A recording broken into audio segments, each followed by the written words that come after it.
nationwide. Ito naman hong motovlogger na si Yana, yung nag-middle finger mga kabrigada.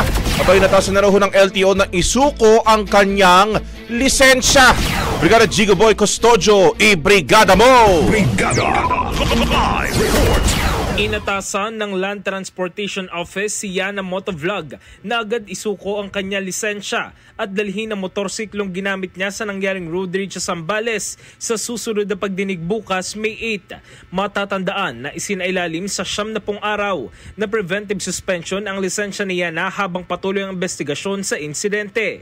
Sa pagdinig nitong Martes, inatasan ni LTO Intelligence and Investigation Division Chief Renante Militante ang legal counsel ni Yana na isumite ang lisensya ng kanyang kliyente sa LTO sa ganap na alas 10 ng umaga.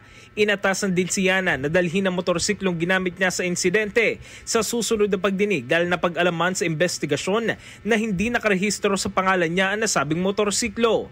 Ayon sa abogado ni Yana, hindi ito dumalo sa pagdinig dahil sa mga banta at pambabatikos na natanggap niya matapos malantad sa social media ang kanyang address. Gayunpaman, nagpadala si Yana ng liham ng paghingi ng tawad sa LTO para sa driver ng pick-up sa kanyang pamilya at sa publiko na naapektuhan ng kanyang inasal.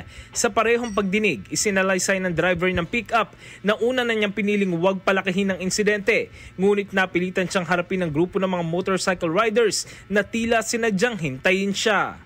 In the heart of changing lives, ako si Brigada Jigo Custodio ng 105.1 Brigada News of Manila, the Music News Authority. Brigada Balita Nationwide. Ang bahaging ito ay hatid sa atin ng Standout ES4 Capsule. Simulang tuparin ang pangarap ng iyong anak. And stunting now,